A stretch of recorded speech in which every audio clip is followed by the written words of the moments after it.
My father spent $420,000 on my sister's wedding but refused to give me $70,000 to save my daughter's life. My name is Nicole, and I need to tell you about the day I realized my father valued a party more than my daughter's life. I was standing in his office, my hands shaking as I held the medical bills that had become my nightmare. $70,000. That was the exact amount the specialist said could save my 6-year-old daughter Maya's life. She had a rare neurological condition that was slowly shutting down her body, and there was an experimental treatment in Boston that offered real hope, real survival. But my insurance wouldn't cover it, and I had already exhausted every option, sold everything I owned, and begged every bank for a loan. My father sat behind his mahogany desk in his expensive suit, not even looking up from his computer screen. "Dad, please, I'm begging you." "Maya is your granddaughter," I said, my voice cracking with desperation I couldn't hide anymore. He finally looked at me, but his expression was cold, calculated, like he was reviewing a bad business proposal instead of talking about his own flesh and blood. My mother stood by the window of his home office, her arms crossed, her face showing that same disapproving look I'd seen my whole life whenever I asked for anything. I had driven 3 hours from Portland to their house in Seattle, leaving Maya with my best friend Sarah, hoping that seeing them face to face would make a difference. That maybe if they looked me in the eyes, they'd remember that Maya was family, that she mattered, that her life was worth saving. "Nicole, we've talked about this before. $70,000 is a significant amount of money," my father said, his tone businesslike and detached, as if we were discussing a car payment instead of my child's survival. Behind him, I could see family photos on the wall, including several of my younger sister Jennifer at her college graduation, Jennifer at her engagement party, Jennifer smiling in every single frame like the golden child she'd always been. There wasn't a single photo of Maya anywhere in that office. Not one picture of the granddaughter who was dying while they lived in their comfortable bubble of denial and selective love. I felt something cold settle in my chest, a realization that had been building for months but that I'd refused to fully accept until this moment. "I'll pay you back, every single cent. I'll work 3 jobs if I have to. I just need this loan now before it's too late. The doctor said we have maybe 8 weeks before the window closes," I explained, trying to keep my voice steady even though I wanted to scream, to shake them, to make them understand what they were doing. My father leaned back in his leather chair, that expensive chair that probably cost more than a month of Maya's medications, and sighed like I was inconveniencing him. My mother finally spoke, her voice carrying that particular tone of practiced sympathy that didn't reach her eyes at all. "Sweetheart, we understand this is difficult for you, but we have to be realistic about our financial situation. We're planning for retirement, and we can't just throw money at problems that might not even have guaranteed outcomes." Guaranteed outcomes. My daughter's life reduced to a risk assessment. I stood there, 29 years old, a single mother working as a hospital administrator while caring for a terminally ill child, and watched my parents choose their retirement comfort over Maya's chance to live. But what I didn't know then, what I couldn't possibly have imagined, was that 3 weeks later, I would discover exactly where their money was actually going. And when I found out, when I finally understood the truth, everything changed. The betrayal I felt in that moment would seem like nothing compared to what was coming. Because sometimes the people who are supposed to love you unconditionally show you exactly who they really are, and you can never unsee it again. I left my parents' house that day feeling hollowed out, like someone had reached inside and torn out every last piece of hope I'd been clinging to. The 3-hour drive back to Portland passed in a blur of tears and rage that I couldn't control anymore. Maya was waiting for me at Sarah's apartment, her small face lighting up when she saw me, even though I could see how exhausted she was from just sitting upright. "Mommy, did Grandma and Grandpa say yes?" she asked in that innocent voice that broke my heart into smaller pieces every single day. I lied to her. I smiled and said we were still figuring things out, because what else could I say to a 6-year-old who didn't understand why her own family wouldn't save her? That night, after I got Maya settled with her medications and breathing treatments, I sat at my kitchen table surrounded by bills I couldn't pay and researched every possible option I'd already researched 100 times before. I started a crowdfunding campaign, pouring my heart into the description and sharing Maya's story with photos of her bright smile from before she got so sick. Friends donated, co-workers contributed, even some strangers sent $20 or $50 with messages of hope and prayers. But after 2 weeks of sharing and begging and pleading with the internet, I'd only raised $8,000. It wasn't even close to the $70,000 I needed, and the clock kept ticking down on Maya's treatment window. I picked up extra shifts at the hospital, working 12-hour days and then coming home to care for Maya through the nights when her symptoms got worse. My boss offered me an advance on my salary, which helped with immediate expenses but didn't make a dent in the treatment cost. I sold my car and bought a 15-year-old sedan that broke down twice in the first month. I moved from our small 2-bedroom apartment to a tiny studio to save on rent, cramming all of Maya's medical equipment into a space barely big enough for both of us. Every dollar I saved, every penny I scraped together went into the account marked Maya's treatment fund. But it was like trying to fill an ocean with a teaspoon. 3 weeks after my parents refused to help, my phone rang at 11 o'clock at night. It was my mother, and her voice was breathless with excitement that felt obscene given everything happening in my life. "Nicole, I have the most incredible news to share with you. Jennifer is engaged. Robert proposed last weekend at that resort in Napa Valley. It was absolutely magical, honey. He had rose petals and musicians and everything." She went on and on about the proposal, about the ring that cost $40,000, about how happy Jennifer was. I sat there in my cramped studio apartment, listening to the oxygen machine hiss beside Maya's bed, and felt something dark and cold settle permanently in my chest. "That's wonderful, Mom. Congratulations to Jennifer," I said, my voice flat and emotionless because I had nothing left to give to their happiness. My mother either didn't notice my tone or chose to ignore it. "And here's the really exciting part, Nicole. Your father and I want to give Jennifer the wedding of her dreams. We've told her she can have whatever she wants, absolutely no budget restrictions. She's thinking a destination wedding, maybe Tuscany or the French Riviera. We're meeting with wedding planners next week. No budget restrictions." Those 3 words echoed in my head like a death sentence. They had no money to save their granddaughter, but they had unlimited funds for a party? What happened next would show me exactly who my family really was. And trust me, you need to hear this. The wedding planning consumed my family like nothing I'd ever seen before. Every phone call from my mother was about cake tastings and floral arrangements and dress fittings. Every family group chat message was Jennifer sending photos of potential venues that looked like castles or pictures of bridesmaid dress options. My father, who'd told me he couldn't spare $70,000 to save his granddaughter's life, was suddenly touring Italian vineyards via video call and discussing wine selections that cost $300 per bottle. I watched it all from the outside, not participating, not responding, just bearing witness to their priorities laid bare. Jennifer called me one afternoon while I was sitting in yet another specialist's office, waiting to hear more bad news about Maya's declining condition. "Nicole, I need you to be a bridesmaid. I can't imagine my big day without my sister standing up there with me. The dresses are going to be custom made in Italy, about $500 each, but they're absolutely stunning. You'll love them. $500. That was 2 months of Maya's medication that insurance wouldn't cover. That was physical therapy sessions that might help her mobility. That was money I didn't have for a dress I'd wear once to celebrate while my daughter died. Jennifer, I can't afford that right now. Things are really difficult with Maya's medical expenses," I said carefully, trying not to let the bitterness seep through my words. There was a pause on the other end, and then my sister's voice came back with an edge I knew too well. "Nicole, you always make everything about Maya's illness. I understand she's sick, but this is my wedding. This is supposed to be the happiest time of my life. Can't you just be happy for me for once? Can't you just participate like a normal sister? A normal sister. Like caring whether my child lived or died was somehow abnormal? Like being unable to afford a $500 dress while drowning in medical debt was a character flaw. I told Jennifer I'd think about it, another lie to avoid confrontation I didn't have energy for anymore. That night, Maya had one of her worst episodes yet. Her body went rigid, her eyes rolled back, and for 3 terrifying minutes I thought I was losing her right there in our tiny studio apartment. The ambulance came, the paramedics worked on her, and we spent 4 days in the hospital while doctors ran tests and adjusted medications and spoke in hushed tones about her deteriorating neurological function. The bill for that hospital stay was $18,000, and my insurance covered less than half. When I finally brought Maya home, weak and confused and asking why her body wouldn't work right anymore, I had 17 new voicemails. 12 of those voicemails were from my mother and Jennifer, upset that I'd missed an important family dinner where they'd announced the wedding date and discussed the timeline for planning. "We needed your input on the bridesmaid's schedule," my mother said in one message, her tone annoyed like I'd deliberately skipped a casual lunch instead of fighting to keep my daughter alive in a hospital. Jennifer's messages were similar, complaints about me being distant and unsupportive and not caring about her happiness. Not one of them asked about Maya.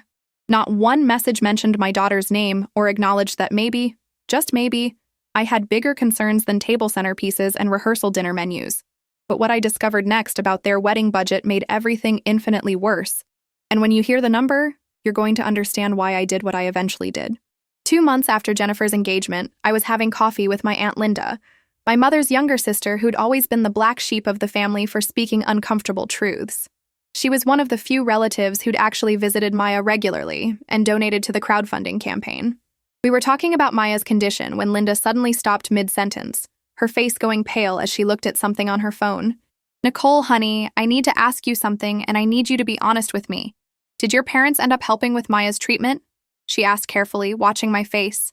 I shook my head, feeling that familiar tightness in my chest. "No, they said they couldn't afford it." Linda's hand trembled slightly as she turned her phone toward me, showing me a Facebook post from my mother's account. It was a lengthy post about Jennifer's upcoming wedding, gushing about how blessed they were to give their daughter her dream celebration. But it was the comments that made my blood run cold. One of my mother's friends had commented asking about the budget, and my mother had replied with typical humble bragging modesty. "Well, we're not putting any limits on it. Robert's family is contributing about $30,000, but Edward and I are covering the rest. We've budgeted around $420,000 total. Jennifer deserves nothing but the best. $420,000. I read those numbers 3 times, certain I was misunderstanding. That couldn't be right. That's 6 times what would have saved Maya's life, I said out loud, my voice sounding distant and strange even to my own ears. Linda reached across the table and grabbed my hand, tears in her eyes. "I know, sweetheart. That's why I had to show you. I've been sick about this since I saw the post yesterday. Your mother took it down a few hours later, probably realizing how it looked. But I screenshot it because I thought you needed to know the truth. 6 times. They were spending 6 times the amount that would have given my daughter a chance at life on a single day of celebration for my sister. On flowers that would die, food that would be eaten, and a dress that would be worn once. Before I continue, let me ask you something. What would you do if you discovered your family valued a party over your child's life? Would you stay silent? Or would you make them face what they'd done? Leave your answer in the comments below, because what I decided to do next changed everything." The wedding date was set for 8 months away, giving Jennifer plenty of time to plan every extravagant detail of her $400,000 dream day. Meanwhile, Maya's 8-week treatment window came and went. The specialist called with apologetic voices to say they couldn't hold the slot any longer, that other families had raised the money and needed the treatment urgently. I listened to them explain that Maya's condition had progressed too far now, that even if I somehow found the money tomorrow, she was no longer a candidate for the experimental program. The window had closed. My daughter's last real hope had expired while my family planned cake tastings. Maya's decline accelerated after we lost the treatment option. Her neurological symptoms progressed exactly as the doctors had warned they would, each week bringing new losses that broke my heart in different ways. She stopped being able to walk without assistance, then stopped walking altogether. Her speech became slurred and difficult to understand. The bright, curious 6-year-old who'd wanted to be a marine biologist was fading before my eyes, trapped in a body that was systematically shutting down. I took a leave of absence from work to care for her full-time, which meant losing my salary just when I needed it most desperately. During those horrible months, the wedding planning reached a fever pitch of activity and expense that would have been comical if it wasn't so grotesque. My mother called weekly with updates I didn't ask for, oblivious to or deliberately ignoring the devastation happening in my life. The venue deposit alone was $85,000. "But Nicole, you should see this place. It's a 15th century castello in Tuscany with views that will make everyone cry," she gushed while I changed Maya's catheter and administered medications through feeding tubes. $85,000 for a building they'd use for 6 hours. $15,000 more than would have saved my daughter. Jennifer sent a group message to the family announcing her bachelorette party plans, a week-long trip to the Amalfi Coast for her 12 closest friends. Mom and Dad are covering all the expenses as an early wedding gift to me. 5-star hotel, private yacht, the works. I'm so blessed to have such generous parents. The message included photos of the resort where they'd be staying, rooms that cost $2,000 per night. I did the math automatically now, converting everything into treatments Maya would never receive. That bachelorette party would cost roughly $35,000, half of what could have given my daughter a fighting chance at life, spent on a vacation for people who already had everything. My father called me once during this period, and I actually thought maybe he was checking on Maya, maybe showing some sign of grandfather's concern. Instead, he wanted to lecture me about my attitude. "Your mother tells me you've been very distant and cold toward Jennifer's wedding planning. I understand you're dealing with a difficult situation, Nicole, But you need to make an effort to be supportive. This is your sister's special time, and your negativity is putting a damper on everyone's joy. A difficult situation. My child was dying and he called it a difficult situation, like I'd lost my job or gone through a bad breakup instead of watching my daughter suffer and fade day by day. I'm supportive, Dad. I'm just busy keeping Maya alive for as long as I can, I said, my voice carefully neutral, even though I wanted to scream at him about the hypocrisy and cruelty of his words. He sighed, that particular sigh I'd heard my whole life, the one that said I was disappointing him again, failing to live up to whatever standard Jennifer effortlessly met. Well, we need to know if you'll be attending the wedding. Jennifer needs a final headcount for the caterer. $42,000 just for the food and drinks, so we need accurate numbers. $42,000 for a single meal. I hung up without answering him. Maya died on a Tuesday morning in early spring, 6 months before Jennifer's wedding. She slipped away peacefully in her sleep, her small hand in mine, finally free from the pain and confusion that had consumed her final months. The hospice nurse who pronounced her dead cried more than my parents would when I called to tell them. I sat there holding my daughter's still warm body and felt something fundamental break inside me that would never heal. The grief was absolute and consuming, but underneath it, I felt something else growing. A cold, patient understanding that what my family had done would have consequences they couldn't imagine yet. I called my parents to tell them Maya had passed away. My mother answered, her voice bright and cheerful before I even spoke. Oh, Nicole, perfect timing. I was just about to call you. We finalized the wedding invitations and they're absolutely stunning. Gold embossing on handmade Italian paper, $8,000 for 200 invitations, but so worth it. $8,000 for paper that people would throw away. I interrupted her before she could continue describing the calligraphy or whatever other obscene detail she thought was important. Mom, Maya died this morning. She's gone. The silence on the other end lasted maybe 5 seconds before my mother's tone shifted to practiced sympathy. Oh no, oh Nicole, sweetheart, I'm so sorry. That's such tragic news, she said. And I could hear her already thinking ahead, already calculating how this death would affect her carefully planned schedule. When are you thinking of having the funeral? Because the wedding is only 6 months away and we have so much still to do. Plus, Jennifer's dress fitting is next week and she really wanted you there for that. Maybe you could have a small memorial service soon so you can start healing and moving forward? Moving forward. My daughter had been dead for less than an hour and my mother was asking me to hurry up my grief so I wouldn't interfere with a party. I'll let you know about funeral arrangements, I said flatly and hung up before she could say anything else that would make me hate her more than I already did. I sat in the quiet of that hospice room, holding Maya's hand, and made myself a promise. They thought they could erase her, reduce her to an inconvenience that might disrupt their celebration. They thought their money and their priorities and their selfish choices existed in a separate world from consequences. They were wrong. I would make sure they understood exactly what they'd done. I would make sure Maya's death meant something, even if that something was forcing my family to finally face the truth about who they really were. The funeral was scheduled for Friday, 4 days after Maya died. I arranged everything myself with money I borrowed from Sarah and Linda, who were more family to me in Maya's final months than my parents had ever been. It was a small service, maybe 30 people total. Teachers from the school Maya had attended before she got too sick, some nurses from the hospital who'd cared for her, neighbors who'd watched me carry her to and from medical appointments. My parents arrived 45 minutes late, dressed in clothes that looked expensive and uncomfortable, staying just long enough to be seen before leaving immediately after the service ended without even speaking to me. Jennifer didn't come to Maya's funeral at all. She sent a text message the morning of the service claiming she had a wedding emergency that required her immediate attention. The emergency, I later learned from my mother's social media posts, was that the wedding planner had shown her the wrong shade of blush pink for the table linens, and she'd needed to drive 2 hours to the warehouse to personally select the correct color. My 6-year-old daughter's funeral was less important than the precise shade of fabric that would cover tables for a few hours.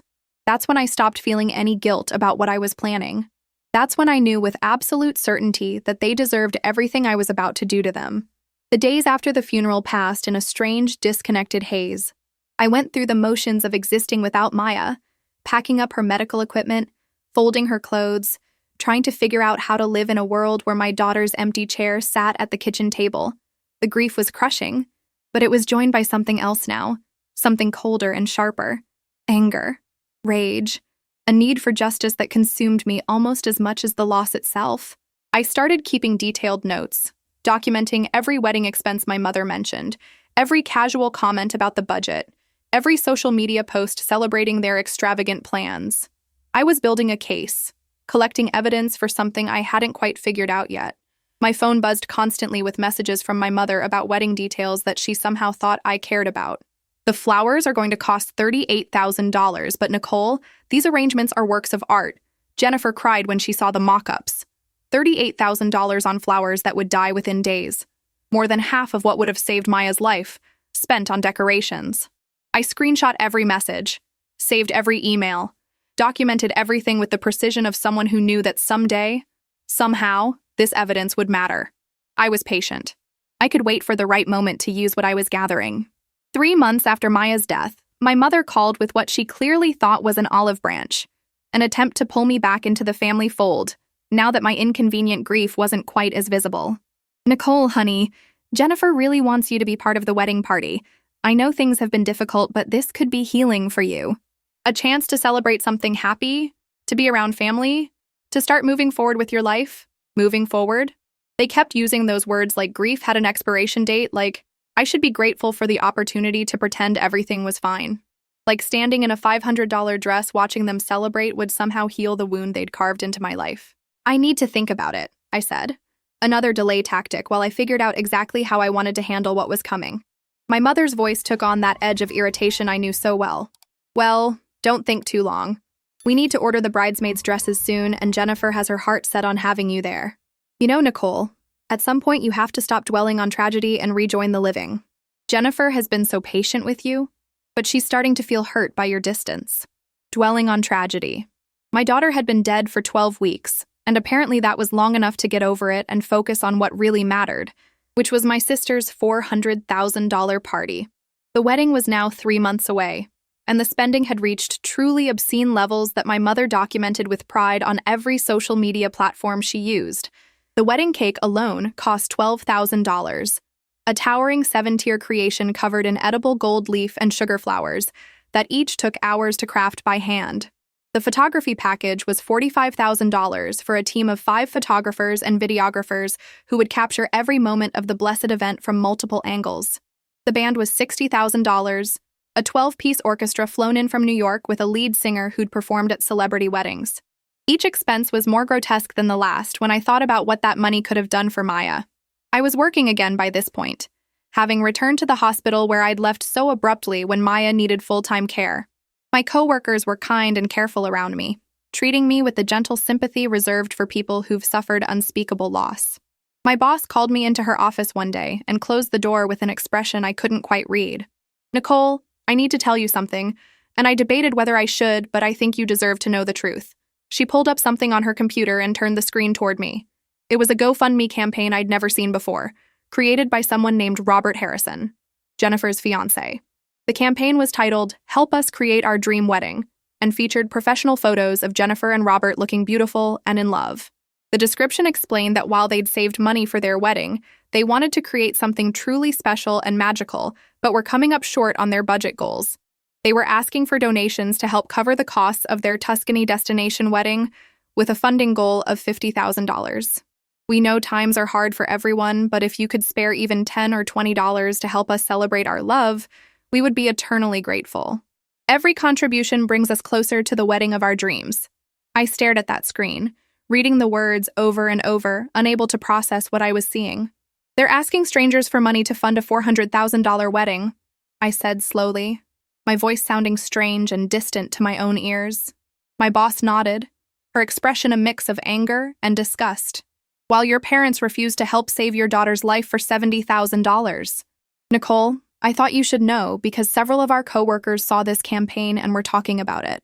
Some people were actually considering donating before I told them the real story. The campaign had been up for 2 weeks and had raised $6,000 from well-meaning strangers who had no idea they were funding the elaborate party of people who'd let a child die. $6,000 that could have bought Maya medications, treatments, time. I screenshot the entire GoFundMe campaign, every word of the description, every donation from strangers who thought they were helping a young couple in need. Then I started my own research, digging into public records and social media and every digital footprint my family had left. I found my father's LinkedIn profile where he listed his position as senior vice president at a major pharmaceutical company with an estimated salary range of $350,000 to $400,000 annually.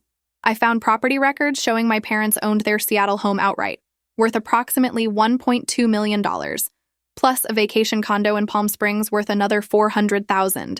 I documented their recent purchases, the new Tesla my father posted about, the kitchen remodel my mother had chronicled in exhaustive detail, estimated at $80,000. They weren't struggling. They were wealthy by any reasonable standard. They'd simply chosen not to save their granddaughter's life. I spent 2 weeks crafting what I came to think of as my evidence file, a comprehensive document that told Maya's story alongside my family's spending choices. I included medical records showing her diagnosis and the recommended treatment plan, letters from specialists explaining why the experimental program in Boston was her best hope, and documentation of the $70,000 cost. I included the denial letters from insurance companies, my loan applications that were rejected because I was already drowning in medical debt, screenshots of my crowdfunding campaign that raised only $8,000 despite my desperate pleas. Then I contrasted all of that with itemized wedding expenses I'd documented from my mother's careless bragging and social media posts, adding up to over $420,000 for a single-day celebration. I included screenshots of text messages where my mother complained about wedding planning stress while Maya was in hospice care dying. I included the date of Maya's funeral and evidence that Jennifer had skipped it for a table linen emergency. I included photos of Maya from before she got sick, her bright smile and curious eyes, alongside photos from her final months when the disease had ravaged her small body. I included the GoFundMe campaign where Jennifer and Robert asked strangers for wedding money while letting their niece die. Every piece of evidence was carefully organized, presented chronologically, devastating in its clarity about what my family had chosen and what those choices had cost. It was a masterpiece of documentation, and I still wasn't quite sure what I was going to do with it. The answer came from an unexpected source. My Aunt Linda called me one evening, angry and crying after apparently having a confrontation with my mother about the wedding expenses. "Your mother actually had the nerve to tell me that Maya's death was a blessing, because now you could focus on building a new life without the burden of a sick child." Those were her exact words, Nicole. A blessing. She called your daughter's death a blessing because it freed you up. Linda was sobbing now, her voice shaking with rage.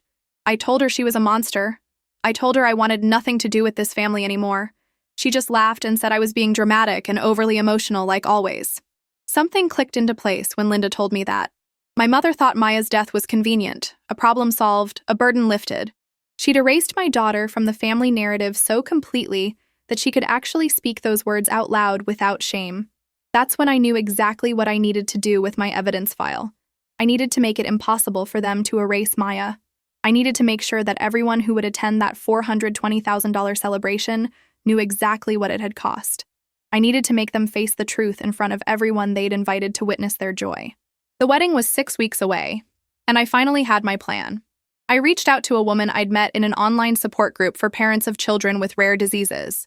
Her name was Catherine, and she ran a blog and social media accounts dedicated to raising awareness about the gaps in healthcare coverage and the impossible choices families faced when insurance wouldn't cover life-saving treatments. She had over 200,000 followers across various platforms, people who'd lived through similar nightmares or who cared deeply about healthcare justice. I sent her my evidence file with a carefully written explanation of everything that had happened. "I'm not sure if this is the kind of story you share, but I think people need to know what happens when families value parties over lives," I wrote. Catherine responded within hours. "Nicole, I am so incredibly sorry for what you've endured, and I am absolutely willing to help you tell this story. But I need you to be certain this is what you want, because once it's public, you can't take it back. Your family will face significant backlash. The internet can be brutal, and this will change your relationships permanently. Are you prepared for that?" She asked me to think about it for 24 hours before giving her permission to publish. I didn't need 24 hours. I'd been preparing for this moment for months. I'd lost everything that mattered when Maya died. What did I have left to lose? My relationship with parents who valued Instagram-worthy celebrations over their granddaughter's life? My bond with a sister who skipped a funeral for fabric samples? Those relationships were already dead. I was just making it official. I gave Catherine permission to publish Maya's story 2 weeks before Jennifer's wedding. She did an incredible job, writing a comprehensive piece that laid out everything with devastating clarity, alongside photos of Maya and documentation of the wedding expenses. She didn't sensationalize or exaggerate. She didn't need to. The facts spoke for themselves. Parents refused $70,000 loan to save 6-year-old granddaughter's life, then spend $420,000 on daughter's wedding 6 months later. The article went viral within hours. Not internet-famous viral, actually viral. Millions of people reading and sharing and commenting in absolute outrage and disbelief. The story got picked up by major news outlets within 24 hours. CNN, NBC, The Washington Post, even international news organizations covered it. The wedding that cost a life became one of those stories that captures public attention because it touches something primal: the betrayal of family, the cruelty of preventable tragedy, the obscene priorities of wealth in America. My parents' names were published. Jennifer and Robert's names were published. Their photos were everywhere, and the comments were brutal. Hundreds of thousands of people calling them monsters, murderers, the worst kind of selfish, entitled sociopaths. Their social media accounts were flooded with messages about Maya, about what they'd done, about how they'd have to live with this forever. The GoFundMe campaign Jennifer and Robert had created was discovered by the internet mob within hours of the story breaking.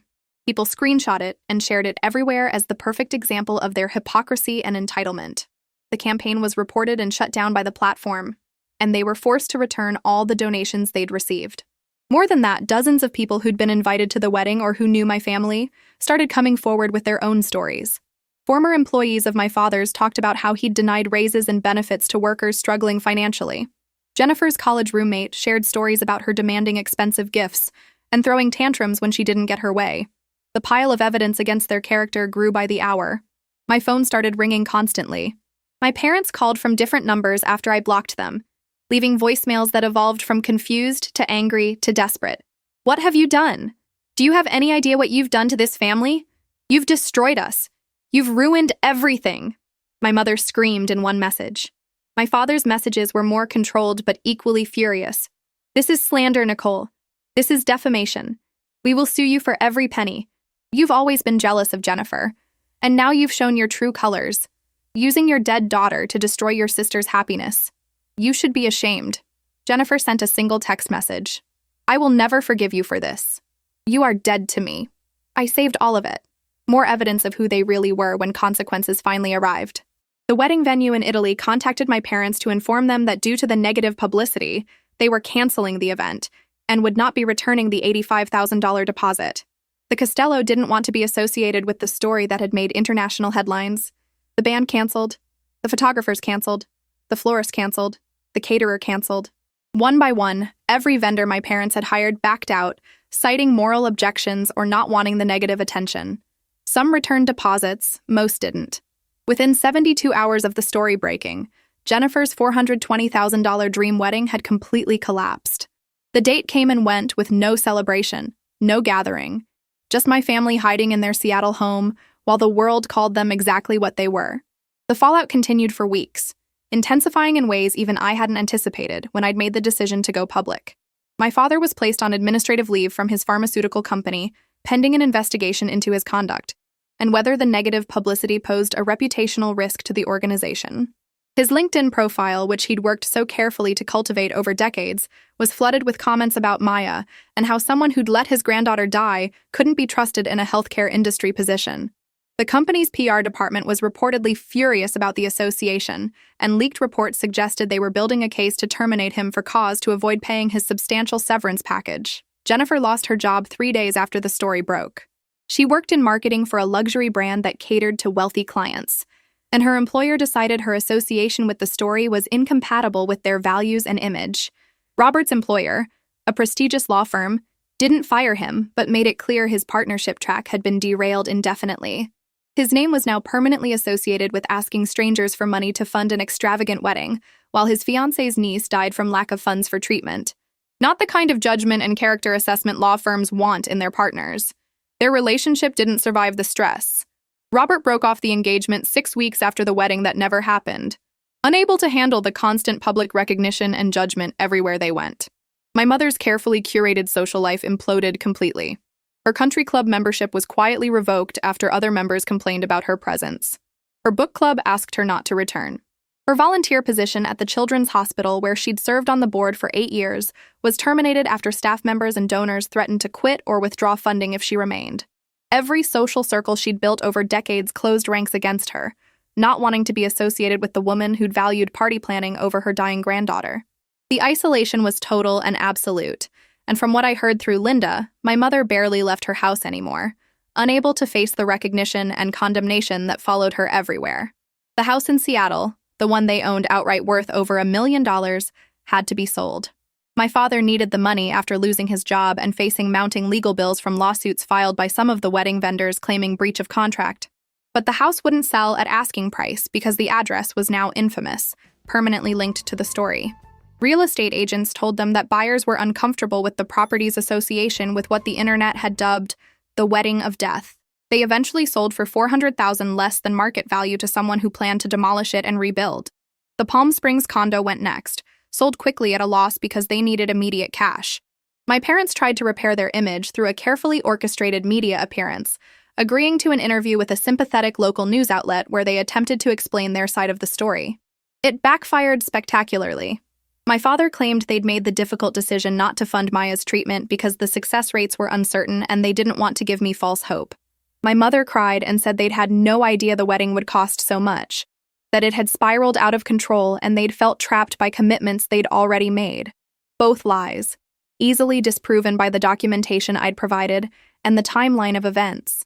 The interview generated another wave of outrage and mockery, with clips of their justifications going viral as examples of wealthy people's complete disconnect from reality and accountability. A year after Maya's death, a year after I'd burned down my family's comfortable life and forced them to face consequences for their choices, I finally allowed myself to visit her grave with something other than rage in my heart. The small headstone I'd been able to afford said simply, Maya Elizabeth Carter, beloved daughter, forever 6 years old. I brought fresh flowers and sat in the grass beside her, telling her about everything that had happened. I made sure they couldn't forget you, baby. I made sure the whole world knew your name and what you meant, I whispered, tears streaming down my face for the first time in months. The year had been strange and difficult in ways I hadn't anticipated when I'd made the decision to go public with Maya's story. The viral attention had eventually shifted to other outrages and tragedies, as internet attention always does, but the story had left permanent marks on everyone it touched. I'd received thousands of messages from strangers, most supportive but some accusing me of being vindictive and cruel, of using my daughter's death as a weapon against people who'd simply made different financial choices. Those messages hurt more than I wanted to admit, making me question late at night whether I'd done the right thing, or if I'd just become the monster I'd accused my family of being. My own life had changed in unexpected ways. I'd been offered a position at a nonprofit organization that helped families navigate medical debt and find funding for treatments insurance wouldn't cover. The salary was less than my hospital job, but the work felt meaningful in a way nothing had since Maya died. I spent my days helping other parents fight the same battles I'd lost, connecting them with resources and grants and programs that might save their children where I'd failed to save mine. Some of them succeeded, got the treatments they needed, saw their kids recover. Those victories felt like honoring Maya's memory in a way my revenge never quite had. Catherine, the blogger who'd first published Maya's story, had become an unexpected friend. She checked in on me regularly, worried about my mental health and whether the weight of what I'd done was crushing me under guilt and grief. You can feel multiple things at once, Nicole. You can be glad they faced consequences and still feel conflicted about being the one who delivered those consequences. Both of those feelings can be true simultaneously, she told me during one of our long phone conversations. She was right, but knowing that didn't make the conflict any easier to live with. I existed in a strange space where I was certain I'd do it all again, but wasn't sure I was proud of the person I'd become in the process. My Aunt Linda remained the only family member who still spoke to me, and even that relationship was complicated and careful. She'd been caught in the middle, loving me but also watching her sister's complete destruction with complicated feelings. Your mother spends most days in bed now. She barely eats. Your father applied for over 60 jobs and hasn't gotten a single interview because his name is too recognizable. Jennifer moved across the country to try to start over somewhere people don't immediately recognize her. I know what they did was horrible, Nicole, but sometimes I look at what's left of them and wonder if the punishment fit the crime, Linda said carefully during one visit, and I heard the unspoken question underneath. Had I gone too far? Had my need for justice crossed into cruelty? I didn't have an answer she wanted to hear. 18 months after Maya's death, my father reached out through a lawyer requesting a meeting. Not to sue me as he'd threatened, but to talk to try to find some path toward reconciliation or at least understanding. The letter explained that he and my mother had been in therapy, working through their choices and the consequences, and their therapist had suggested that speaking with me might be part of their healing process. Your parents acknowledge they made terrible choices and want the opportunity to explain their thinking and apologize directly, the lawyer wrote. I stared at that letter for 3 days before deciding to meet them. Not because I was ready to forgive, but because I needed to look them in the eyes and hear what they had to say, now that their comfortable life had been stripped away. We met at a neutral location, a conference room the lawyer had rented for 2 hours.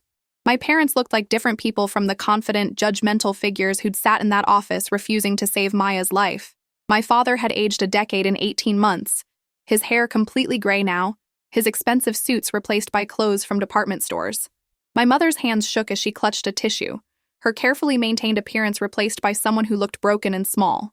They sat across from me with their lawyer present, and for a long moment nobody spoke.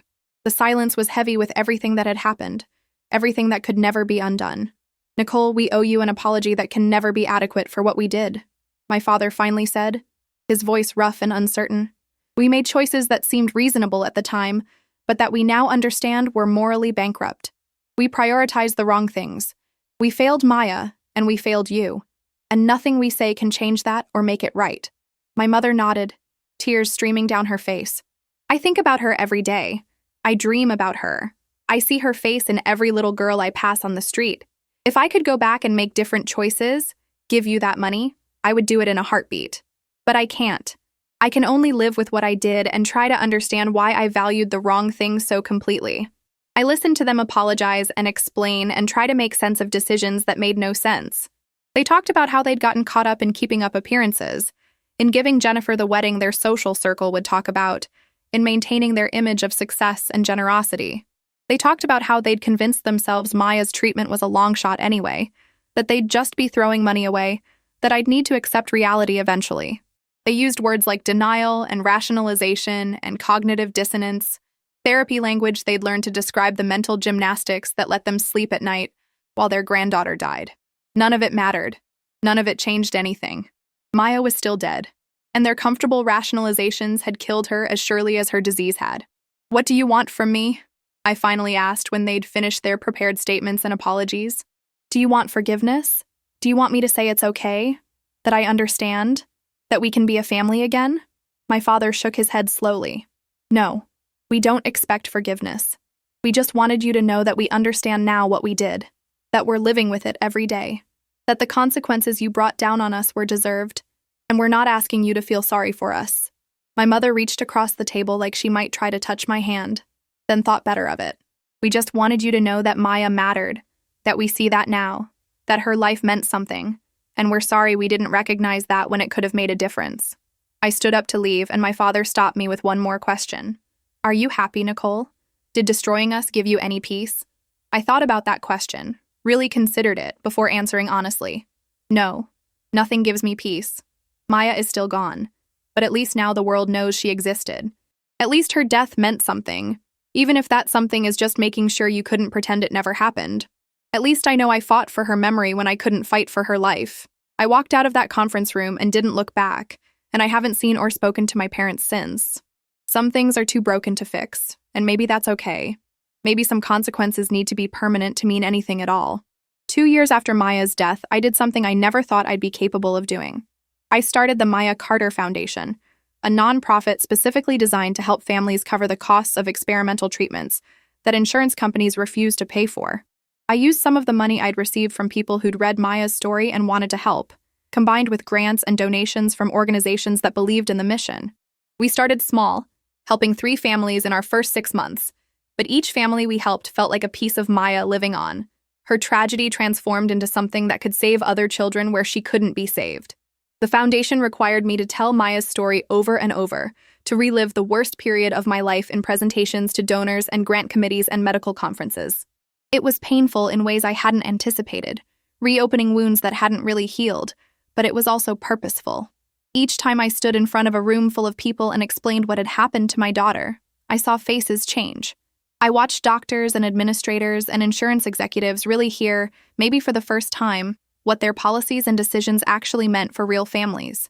Some of them helped us. Some of them changed their own practices. Maya's death was teaching people things my words alone never could have. Jennifer reached out through email 18 months after I'd last seen her at that final family dinner before everything fell apart. The message was long and rambling, full of attempts to explain her thinking and her choices. I was so focused on my own happiness that I couldn't see past it to what actually mattered. I let Mom and Dad's priorities become my priorities, and I didn't question it because it benefited me. I skipped Maya's funeral for fabric samples, Nicole. I did that. I have to live with being that person, and I don't know how. She didn't ask for forgiveness, just wanted me to know she understood now what she'd done, that therapy was helping her see things clearly for the first time. I read the email 3 times and then archived it without responding. I wasn't ready for that conversation yet, and I didn't know if I ever would be. The foundation grew faster than I'd anticipated. By the end of the 2nd year, we'd helped 17 families get treatments for their children, and 14 of those children had survived and were thriving. 14 kids who might have died if not for the organization Maya's death had created. I kept a photo wall in the foundation office with pictures of every child we'd helped, and sometimes I'd stand there looking at their smiling faces and feel something that wasn't quite peace, but was maybe the beginning of purpose. Maya hadn't lived, but her story was saving others. That had to count for something, even if it would never be enough to fill the space she'd left behind. I started dating someone, a widower I'd met through a grief support group who'd lost his wife to cancer 3 years earlier. His name was Daniel, and he understood in a way most people couldn't that grief never really ends. You just learn to carry it differently. We took things slowly, both of us damaged and careful, but there was comfort in being with someone who didn't expect me to be over it or moved on. You're allowed to build a new life and still miss the old one, he told me one night when I was crying about a milestone Maya would never reach. Those things aren't mutually exclusive. He was right, but knowing that didn't make it easier to accept. 3 years after Maya died, my father died too. Heart attack, sudden and unexpected. He was 65 years old. Linda called to tell me, her voice gentle and sad. I know you two weren't speaking, but I thought you should know. The funeral is Thursday if you want to come.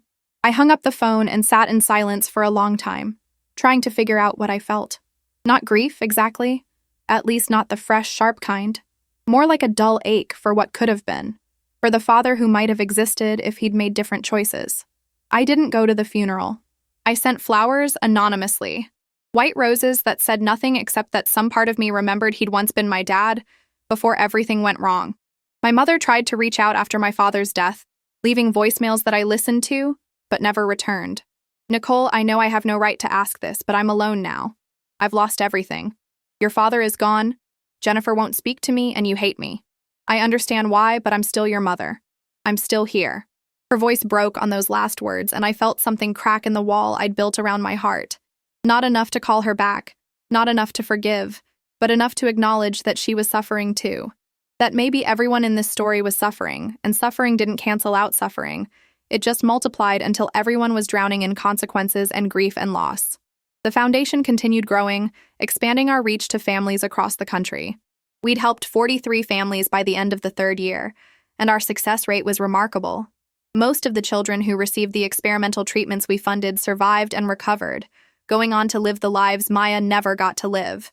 I met some of these families, saw these kids running and playing and being gloriously normal, and felt complicated emotions I couldn't fully name. Joy that they'd survived. Grief that Maya hadn't. Anger that the system made organizations like ours necessary. Pride that something good had come from something so devastating.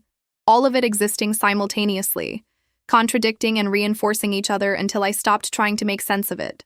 Daniel proposed to me on the anniversary of Maya's death, which sounds terrible, but was actually perfect. We were at her grave, something I did every year, and he knelt down beside me in the grass. I'm not trying to replace what you lost. Nobody could ever do that. But I want to build something new with you. Something that honors her memory and acknowledges that life goes on even when we wish it wouldn't. I said yes. Not because I was over Maya or had moved on, but because I'd learned that you can hold grief and hope in the same heart. That loving someone new doesn't diminish loving someone you lost. That maybe the best way to honor Maya was to keep living, keep fighting, keep turning tragedy into something that mattered. Jennifer showed up at the foundation office one day without warning. She looked different. Older and more uncertain than the confident golden child I'd grown up with. I don't expect you to forgive me or want a relationship with me. I just wanted to see what you'd built in Maya's name, to understand what mattered. I gave her a tour, showed her the photos of children we'd helped, explained our process and our mission. She cried when she saw Maya's picture in the center of the photo wall, surrounded by the kids who'd lived because Maya's death had taught me what needed to change. I should have been there, she whispered. I should have helped. I should have been her aunt instead of just Dad and Mom's daughter. I'm sorry, Nicole. I know it doesn't matter now, but I'm so sorry. 4 years after Maya's death, I married Daniel in a small ceremony at the foundation office, surrounded by photos of the children we'd helped save. It felt right somehow, celebrating life in the space dedicated to making sure other families didn't suffer what I'd suffered. Linda came, along with a few close friends, and several families whose children were alive because of Maya's foundation. My mother sent a card with money inside, and a note that said simply, "I hope you find happiness. You deserve it even though I don't." I put the money in the foundation's general fund and filed the card away without responding. Some distances are too great to cross, and maybe that's how it needed to be. The foundation had helped 78 families by that point, an achievement that would have been impossible to imagine in those dark days after Maya died, when rage was the only thing keeping me upright. We'd expanded our mission beyond just funding treatments to also advocating for policy changes in how insurance companies handled experimental therapies. I testified before state legislatures, spoke at medical conferences, and met with insurance executives to push for reforms that would prevent other families from facing the impossible choices I'd faced. Some changes happened slowly, but they happened. Maya's story had become bigger than just our family tragedy. It had become a catalyst for real reform in how we thought about healthcare access and coverage. My relationship with my mother remained complicated and distant. She'd moved to a small apartment after selling the house, living on Social Security and what little remained of my father's retirement accounts after legal fees and debts. Linda told me she'd gotten a part-time job at a bookstore, something she'd never had to do in her life, and that she seemed smaller somehow, diminished by everything that had happened. Part of me felt satisfaction at her reduced circumstances, the karmic justice of it all. But another part, the part that remembered being a child who'd loved her mother before everything got complicated, felt a distant sadness for what we'd both lost. Not enough to reach out, but enough to acknowledge it existed. Jennifer and I started having coffee once every few months. Careful conversations where we talked around the big things and focused on smaller, safer topics. She'd married someone new, a teacher who made modest money and loved her despite knowing the whole story. She worked at a nonprofit too now, helping homeless families, and said she needed to do something that mattered after spending so many years focused on image and appearance and things that meant nothing. I can't undo what I did, but I can try to be a different person going forward, she told me during one of these coffees. I know we'll never be real sisters again, but maybe we can be something. Maybe we can exist in the same space without it destroying us. The foundation celebrated its 5th year, and the milestone felt enormous. 123 families helped. 97 children saved who would have died without access to treatments we'd funded. Over $2 million raised and distributed. Policy changes in 4 states that expanded insurance coverage for experimental treatments. Maya's name spoken thousands of times at events and conferences and fundraisers, ensuring she'd never be forgotten, never be erased, never be reduced to an inconvenience my family could ignore. I stood at the anniversary celebration looking at the wall of photos and felt something I hadn't felt since before Maya got sick. Not happiness exactly, but something close to peace. The kind of peace that comes from knowing you fought as hard as you could. Even if you couldn't win the first battle, you'd won some important ones that came after. Daniel and I had a daughter when I was 36 years old. 7 years after Maya's death, we named her Hope, which some people thought was too obvious or sentimental, but felt exactly right to us. She had Maya's eyes. Or maybe I just saw Maya in her because that's what grief does. Finds echoes of the lost everywhere you look. I was terrified throughout the pregnancy, convinced something would go wrong, that I'd lose this child too as punishment for the choices I'd made and the revenge I'd taken.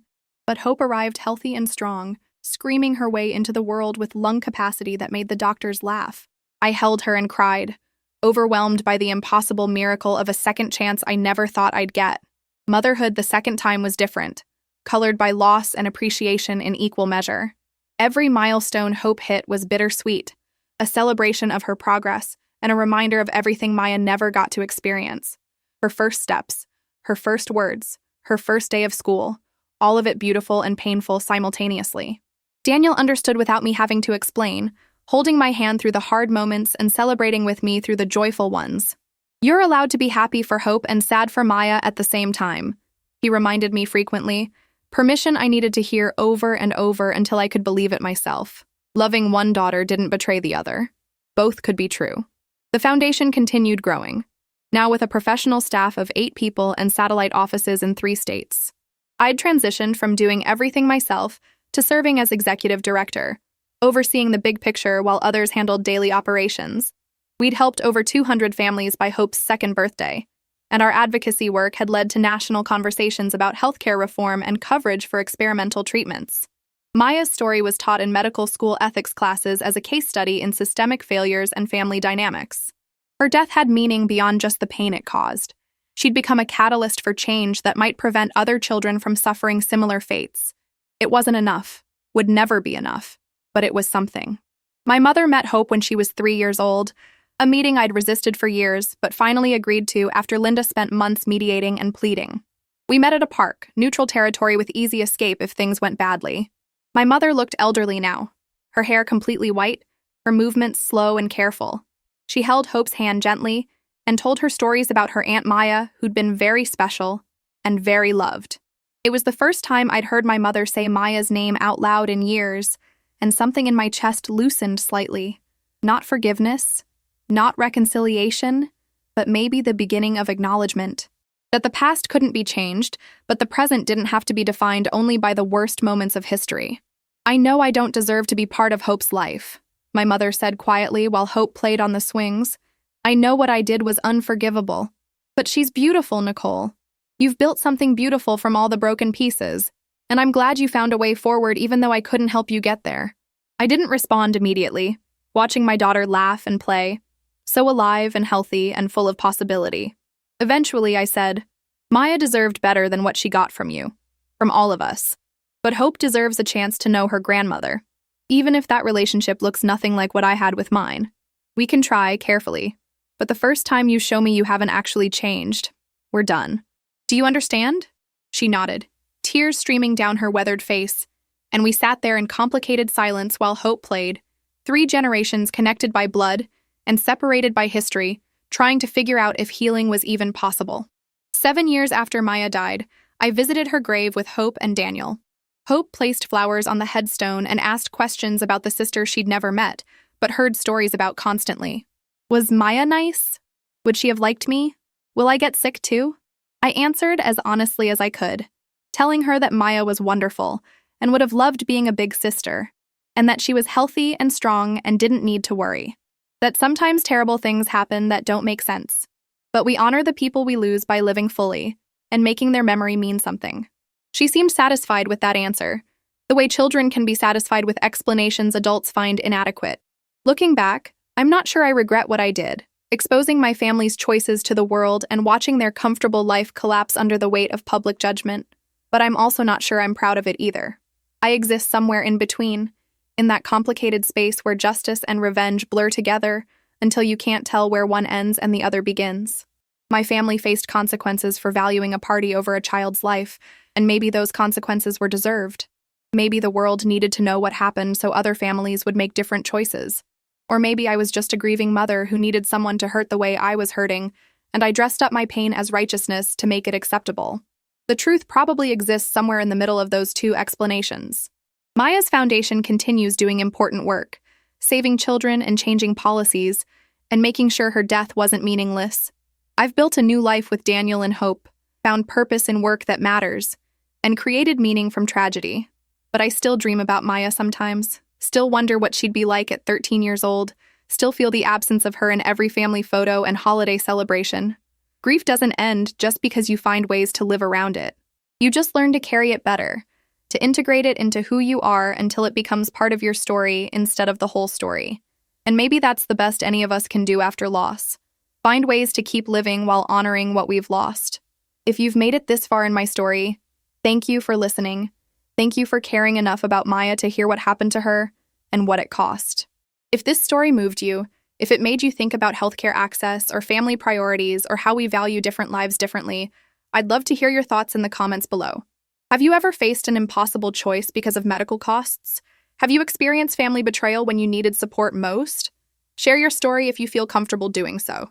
And if you believe Maya's story deserves to be heard by more people, Please share this video with someone who needs to hear it. Subscribe to the channel if you want to hear more true stories about real people facing impossible situations. Maya's life was short, but her impact continues, and every person who hears her story helps ensure she's never forgotten. Thank you for being part of that.